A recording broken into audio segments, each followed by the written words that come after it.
इतना heavy vehicle जो 130 kilometre per hour की स्पीड से चल रहा है, उसको इतने पतले से ट्रैक पर मैकेनिकली बैलेंस करते हुए ब्रेक लगाना वाकई में बहुत अद्भुत इंजीनियरिंग है। इतनी हेवी स्पार्किंग होती नहीं है ब्रेक लगाते टाइम जितनी हमने दिखाई है, लेकिन इमरजेंसी ब्रेकिंग के टाइम ब्रेक शू से हल्की स्पार्किंग या बहुत ज़्यादा हेवी लोडेड लोकोमोटिव में व्हील स्लिपेज की वजह से स्पार्किंग होती है। ट्रेन के इस डिब्बे को कोच बोलते हैं। आप जो कोच देख रहे हैं वह एलएचबी कोच है। इसके नीचे दो बोगी लगी रहती है जिनमें चार चार व्हील्स होते हैं और इन 8 व्हील्स पर इक्वल ब्रेक फोर्स अप्लाई होता है। अब ट्रेन चाहिए कितनी भी लंबी हो, हर व्हील के पास में ब्रेक फोर्स पहुंचता है, लेकिन इस ब्रेक फोर्स का मास्टरमाइंड इंजन में लगा हुआ एक पावरफुल कंप्रेसर होता है। यह कंप्रेसर एयर ब्रेक, ट्रेन के एयर सस्पेंशन, बाथरूम, हॉर्न सभी को एयर सप्लाई करता है। यह स्पाइरल टाइप कंप्रेसर है जिसको किसी और वीडियो में बात करेंगे। इसके साइड में दो स्पाइरल लगे हैं जो एयर प्रेशर क्रिएट करते हैं और बीच में एक पावरफुल 3 फेज इंडक्शन मोटर लगी रहती है। इस कंप्रेसर से दो पाइप निकलती है, एक break pipe in short BP जो ग्रीन कलर की होती है और second feed pipe in short FP जिसका कलर व्हाइट होता है। जब इंजन को ट्रेन के कोच से कनेक्ट किया जाता है तो उसी टाइम इन दोनों ब्रेक और फीड पाइप को भी कोच से कनेक्ट कर दिया जाता है। लेकिन दोस्तों, जब इंजन कोच से कनेक्टेड नहीं रहता है तब भी उनमें प्रॉपर इलेक्ट्रिसिटी की सप्लाई रहती है। कमेंट में जरूर से लिखना कोच में कहाँ से सप्लाई आती है।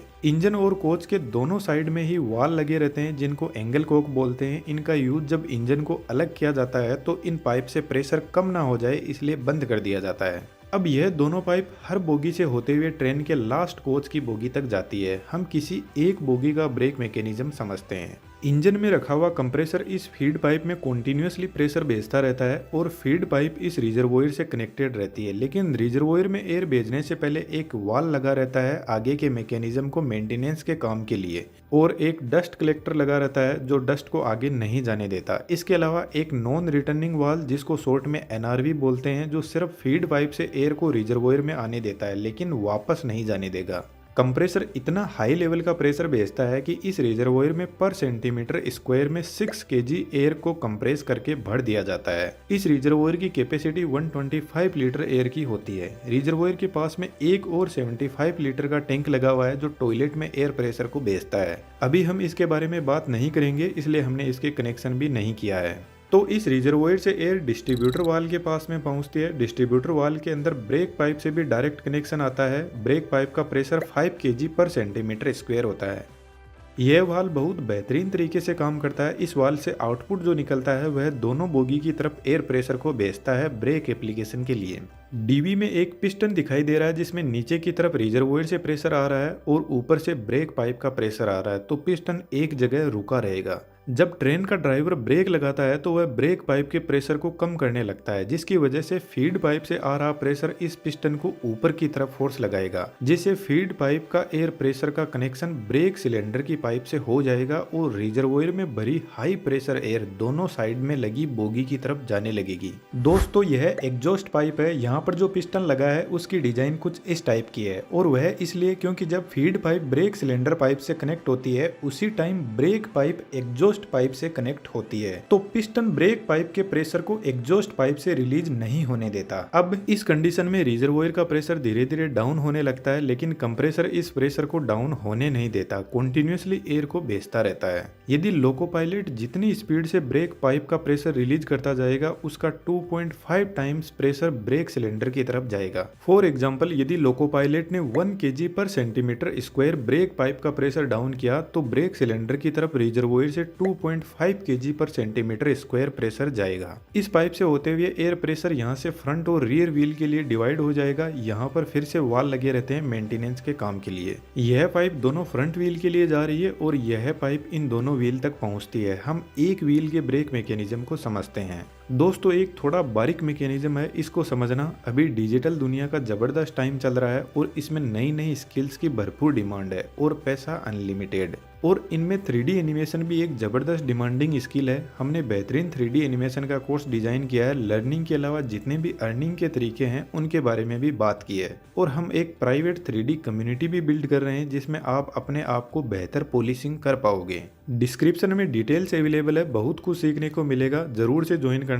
अब वापस टॉपिक पर आते हैं। एयर प्रेशर सबसे पहले ब्रेक सिलेंडर में आता है। ब्रेक सिलेंडर में डायफ्राम होता है जो एयर के प्रेशर से कुछ इस तरीके से मूव करता है। अब डायफ्राम का फोर्स इस पिवट पॉइंट पर पहुंचता है और इस पिवट पॉइंट से ब्रेक फोर्स ब्रेक शू पर जाता है और ब्रेक शू ब्रेक डिस्क पर घिसने लग जाता है और धीरे धीरे ट्रेन का व्हील रुकने लगता है। यह सेम प्रोसेस सभी व्हील्स के साथ में होती है। ब्रेक डिस्क कुछ इस टाइप की बनी होती है जिसमें कुछ ऐसी बार होती है जो इसकी कूलिंग में हेल्प करती है।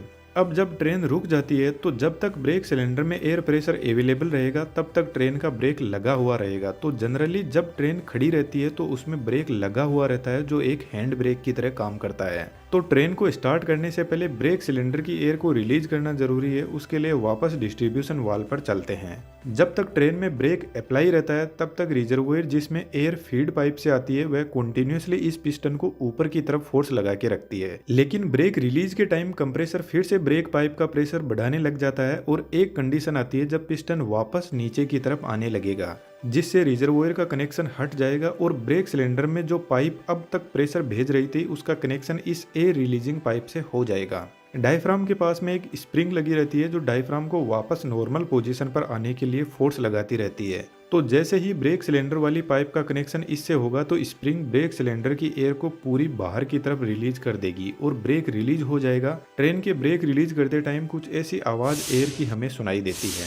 डिस्ट्रीब्यूशन वाल्व के पास में एक छोटा टैंक और होता है। इसमें ब्रेक पाइप के प्रेशर को परमानेंटली फीड कर दिया जाता है ताकि जब ब्रेक पाइप का प्रेशर रिड्यूस हो तो डिस्ट्रीब्यूशन वाल्व इस छोटे से टैंक से कंपेयर कर सके कि ब्रेक पाइप का प्रेशर कितना रिड्यूस हुआ है। ट्रेन में एक और ब्रेक होता है हर कोच के अंदर जिसको चेन पुलिंग बोलते हैं। तो जब कोई भी चेन पुलिंग करता है तो एक्चुअल में वह ब्रेक पाइप के प्रेशर को रिलीज कर देता है जिससे ट्रेन में ब्रेक अप्लाई हो जाते हैं। LHB कोच में डिस्क ब्रेक होता है जबकि ICF कोच जो ब्लू कलर के होते हैं उनमें डायरेक्ट व्हील पर ब्रेक फोर्स लगता है। ब्रेक मैकेनिज्म दोनों ही कोच में एक ही जैसा है लेकिन LHB कोच में ब्रेक सिस्टम के कंट्रोल के लिए एक पूरी कंट्रोल यूनिट होती है। इस यूनिट के पास में 2 ब्रेक इंडिकेटर लगे रहते हैं दोनों साइड की बोगी के लिए। तो जब ट्रेन में ब्रेक अप्लाइड रहता है तो यह रेड कलर का हमें दिखाई देता है और ब्रेक जब रिलीज रहता है तो ग्रीन कलर का इंडिकेशन दिखाई देता है। यह control panel toilet air suspension के लिए भी एयर प्रेशर को सप्लाई करता है। दोस्तों इस वीडियो पर अच्छा रिस्पॉन्स मिलता है तो हम LHB और ICF कोच के बीच में जो डिफरेंस है उसके बारे में डिटेल से बात करेंगे। हमारे 3D एनिमेशन के कोर्स में आपका मोस्ट वेलकम है। Thank you.